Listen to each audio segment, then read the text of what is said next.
But first, her death launched 1,000 conspiracy theories. Today, the report that was supposed to end them was published. But with the inquest into Princess Diana's death due in the new year, that seems a forlorn hope. Lord Stephen's report was clear there was no conspiracy. The Paris Ritz driver, Henri Paul, had drunk enough to put him twice over the British drink-drive limit, and he was speeding. It said Diana was neither pregnant nor engaged. Our senior correspondent, James Mates, reports on a tragic accident. She died in the prime of her life, the best known, perhaps the most popular woman on earth. So it's no surprise that many have been reluctant to accept her death could have been a simple, dreadful accident. But that is the conclusion of exhaustive investigations by the French and now the British police. No conspiracy, no secret agents, no cover-up, but a car crash caused by a man drinking too much and driving too fast. There was no conspiracy to murder any occupants of that car. This was a tragic accident. Lord Stephens could find no motive for the British establishment to want Diana dead. She was definitely not pregnant. Neither her friends nor Prince William thought for a moment she was about to get engaged to Dodi Al-Fayed. And he said in the confusion of that Paris night, conspirators would have had neither the opportunity nor the capability. The couple's movements that Saturday were so random as to rule that out. They arrived at the Ritz Hotel on the afternoon of Saturday, August the 30th. At 7 p.m. they left for Dodi Al-Fayed's apartment at the Rue Arsène Houssaye, close to the Arc de Triomphe. There was no intention of ever going back to the Ritz that evening. Later the couple headed for a restaurant near the Rue de Rivoli. But because of the paparazzi, they now decided to go back to the Ritz to eat. This is a surprise to the head of security, Henri Paul, who has to rush back to the hotel and then arranges to drive the couple back to Dodi's flat after supper. Mohammed Al-Fayed had placed a decoy car at the front of the hotel. Diana and Dodi, in fact, left from the back shortly after midnight.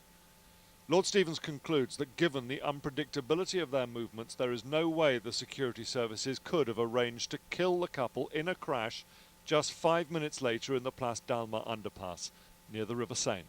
You say this was a tragic accident. Was anyone to blame for this accident? This is a long chain of events that led to this accident. I make no assumptions of who is to blame. I lay no blame at anyone's door.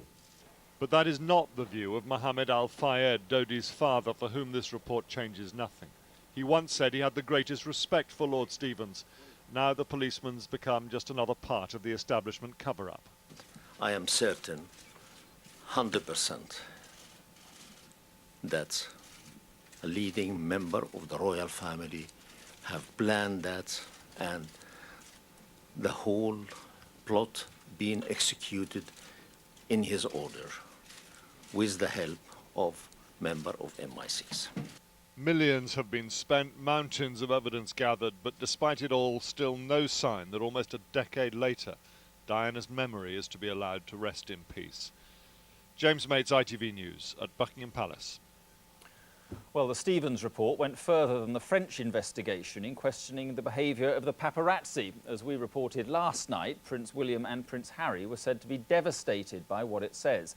Today, one of those trying to photograph Diana that night told ITV News he was sorry for what happened, but knew the princes could never forgive him. Our Europe correspondent, Robert Moore, spoke to him, and he joins us now. Robert.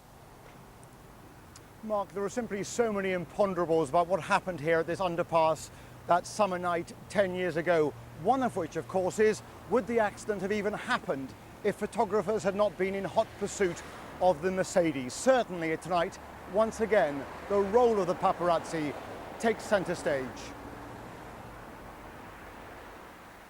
Diana was relentlessly pursued by the paparazzi.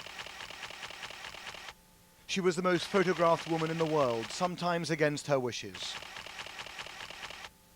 But there's also no doubt she courted media attention.